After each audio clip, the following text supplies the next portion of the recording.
Episode کی شروعات میں کئی قبیلے میں جنگ کی تیاریاں ہو رہی ہوتی ہیں۔ بچے، نوجوان اور خواتین سب اس جنگ کی تیاریوں میں مصروف ہوتے ہیں۔ عثمان صاحب جرکتائی کے ساتھ آگے بڑھتے ہوئے کہتے ہیں، جرکتائی تمہیں تھوڑا آرام کر لینا چاہیے تھا۔ تو جرکتائی کہتا ہے، میرے حضور اگر میں کام نہیں کرتا تو میں ٹھیک نہیں ہوں گا۔ اللہ کا شکر ہے میں ٹھیک ہوں۔ یہ سن کر عثمان صاحب کہتے ہیں، میں چاہتا ہوں کہ کل تک تمام تیاریاں مکمل ہو جائیں۔ ہم سب سے پہلے گندوز صاحب کو بچائیں گے، پھر انشاءاللہ ترانوس ہماری ملکیت ہوگا۔ یہ کہتے ساتھ ہی عثمان صاحب ہتھیاروں کا جائزہ لیتے ہیں اور کہتے ہیں، فتح جنگ سے پہلے دستکاری میں مضمر ہے، یہ تلوار شاندار ہے ماشاءاللہ۔ پھر پوچھتے ہیں باقی کیا صورتحال ہے؟ تو جرکتائی نقشے دکھاتے ہوئے کہتا ہے، ہم شہزادے علاؤالدین کی طرف سے دی گئی ہدایات پر عمل کر رہے ہیں۔ نقشوں کے بعد عثمان صاحب ایک گھوڑا گاڑی کو دیکھتے ہیں تو جرکتائی انہیں بتاتا ہے کہ ان نالیوں میں ہم بارود بھریں گے۔ یہ سن کر عثمان صاحب کہتے ہیں، ہم اس طرح کافروں کو ترانوس میں تباہ کر دیں گے اور یہ عمران کا سر ہمارے پاس لائے گا، لیکن پہلے ہم سرحدی بازار جائیں گے، ہم الجویتوں کا سونا اور ایلچی لیں گے اور وہاں سے ہم عمران کے پاس جائیں گے اور اسے بدلے میں گندوز صاحب لیں گے۔ اس لیے ایکت وہاں پہ آ کر کہتا ہے، سپاہی جنگ کے لیے تیار ہیں، محمد صاحب راستے میں ہمارے ساتھ شامل ہوں گے۔ اس کے ساتھ ہی عثمان صاحب سپاہیوں کے ساتھ آگے بڑھ جاتے ہیں۔ سرحدی بازار میں کفار حفاظتی اقدامات کر رہے ہوتے ہیں۔ کارڈینل بنیامین کے ساتھ آگے بڑھتے ہوئے کہتا ہے، عثمان پر بھروسہ کر کے عمران تیگر نے سب کچھ برباد کر دیا۔ یہ بازار صلیبیوں کی قرارگاہ بننے جا رہا تھا، اگر عثمان نے ہم پر حملہ کر دیا تو یہ ہماری قبر بنے گا۔ تو بنیامین کہتا ہے، ڈرے مت کارڈینل، ہم تیاری کر رہے ہیں، اگر عثمان نے ہم پر حملہ کیا تو وہ مرے گا۔ بالا خاتون، گونچا اور علاؤالدین چھپ کر بازار کا معائنہ کر رہے ہوتے ہیں۔ حفاظتی اقدامات دیکھ کر گونچا کہتی ہے، عمران نے اپنے تمام سپاہیوں کو بازار میں جمع کیا، انہوں نے داخلی راستے کو مضبوط کیا ہے، دروازے کے اوپر ماہر تیر انداز ہیں۔ تو علاؤالدین کہتا ہے، سرحدی بازار کو لینا مشکل ہوگا ہے نا؟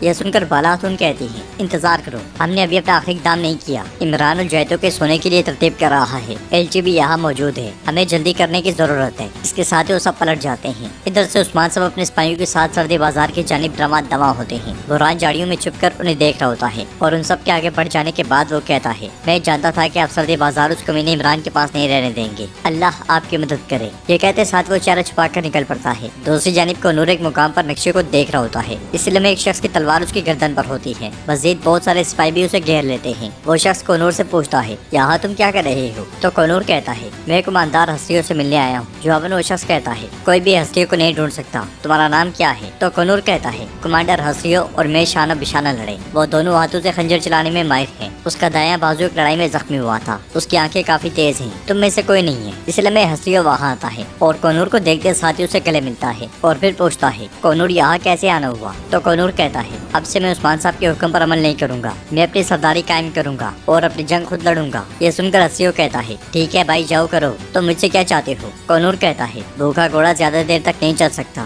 اکیلا سپاہی بھی جیت نہیں سکتا، اب سے تم میرے پیچھے کھڑے ہوگے پرانے دنوں کی طرح۔ مگر ہستیوں کہتا ہے، پرانے دن چلے گئے کونور، آل سجو کا یہاں نہیں ہے، ہم صرف روزی کے لیے کام کرتے ہیں، جاؤ اور کسی اور کو تلاش کرو۔ یہ کہتے ساتھ ہی ہستیوں جانے کے لیے آگے بڑھتا ہے تو کونور کہتا ہے، بتاؤ مجھے، کیا تمہیں غذا نہیں چاہیے؟ تم زندہ تو ہو لیکن تم اپنا اصل مقصد بھول گئے ہو، میں تمہیں بتاؤں گا کیا کرنا ہے اور یہ تمہیں پسند آئے گا۔ میں تمہیں سونا دوں گا اور تھوڑا بھی نہیں بلکہ بہت زیادہ، الجیتو خان کا سونا، الحانیوں کا سونا۔ یہ سن کر ہستیوں سوچ میں پڑ جاتا ہے۔ ادھر جنگل میں علاؤالدین اور گونچا بالا خاتون کے پاس آتے ہیں۔ علاؤالدین کہتا ہے، اماں بابا کے آنے سے پہلے ہم آپ سے بات کرنا چاہتے ہیں، لڑائی کے دوران اس بارے میں بات کرنا ٹھیک نہیں ہوگا، لیکن ہم مزید انتظار نہیں کر سکتے، میں نے اور گونچا نے فیصلہ کیا ہے، ہم شادی کرنا چاہتے ہیں، گونچا خاتون کا کی بیٹی بننا چاہتی ہیں۔ یہ سن کر بالا خاتون کہتی ہیں، کیا تم جانتے ہو اس کا انجام کیا ہوگا؟ اور گونچا کا جاندار اغلوں سے رشتہ ہو گیا ہے۔ تو گونچا کہتی ہے، جی ہاں ہم سب کچھ جانتے ہیں، لیکن ہمارا فیصلہ اٹل ہے، اگر آپ ہمیں اجازت دیں تو ہم شادی کرنا چاہتے ہیں۔ علاؤالدین کہتا ہے، جب ہمارا فریضہ مکمل ہو جائے گا تو میں بابا سے بات کروں گا، کیا آپ ہمارا ساتھ دیں گی ماں؟ بالا خاتون کے جواب دینے سے پہلے عثمان صاحب وہاں پہنچتے ہیں۔ محمد بھی ان کے ساتھ ہوتا ہے۔ بالا خاتون بنا کوئی جواب دیے آگے بڑھ جاتی ہیں اور گھوڑے سے اترنے کے بعد عثمان صاحب بالا خاتون سے پوچھتے ہیں، سرحدی بازار کی کیا صورتحال ہے بالا؟ تو بالا خاتون کہتی ہیں، عمران نے شدید تدابیر اختیار کی ہیں، لیکن ہمارے خلاف وہ فتحیاب نہیں ہو سکتا انشاءاللہ۔ تو عثمان صاحب کہتے ہیں، یعنی کہ وقت آ گیا ہے۔